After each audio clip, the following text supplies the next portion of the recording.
അപ്പോളേ ഇതിപ്പോൾ എന്തത്തെ സാധനം എന്ന് വിചാരിക്കണ്ടാവൂല്ലേ. ഇത് നമ്മുടെ പരിപ്പും മുരിങ്ങൻ്റെ ഇല കറി വെച്ചതാട്ടോ.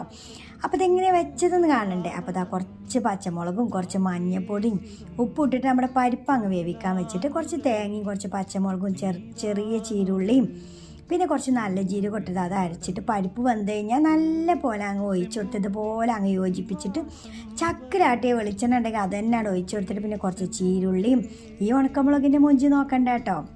അത് പച്ചമുളക് ഉണക്കിയതാണ്. അപ്പോൾ നിങ്ങൾ നല്ല മുഞ്ചുള്ള പച്ചമുളക് അങ്ങ് ഇട്ട് കൊടുത്ത ഉണക്കമുളക് പിന്നെ മുരിങ്ങ ഇട്ട് കഴിഞ്ഞിട്ട് ഒരുപാട് കുത്തിയിളക്കാൻ നിൽക്കേണ്ട കയ്പ്പ് വരും. അപ്പം മെല്ലെ ഒന്ന് വാട്ടി കൊടുത്തിട്ട് നമ്മുടെ മഞ്ഞപ്പൊടിയും പിന്നെ നമ്മുടെ കൂട്ടി വെച്ചില്ലേ തേങ്ങയും പരിപ്പും അതുകൂടി അങ്ങ് ഒഴിച്ച് കൊടുത്തിട്ട് ഇങ്ങനെ കുനുകുനേത്തെ ചാറ് കണ്ടോ. നല്ല പരിപ്പും മുരിങ്ങൻ്റെ ഇലയൊക്കെ നമ്മൾ പണ്ട് എപ്പോഴും വെച്ചിന്. ഇപ്പോഴത്തെ കുട്ടികൾക്കൊക്കെ കൊടുത്തു കഴിഞ്ഞാൽ മുരിങ്ങൻ്റെ ഇല കഴിക്കാൻ പറഞ്ഞാൽ എനിക്ക് വേണ്ടാന്നറിയില്ലേ. അപ്പം നല്ല റേഷൻ അരിൻ്റെ ചോറും കൂട്ടി കഴിച്ചോ.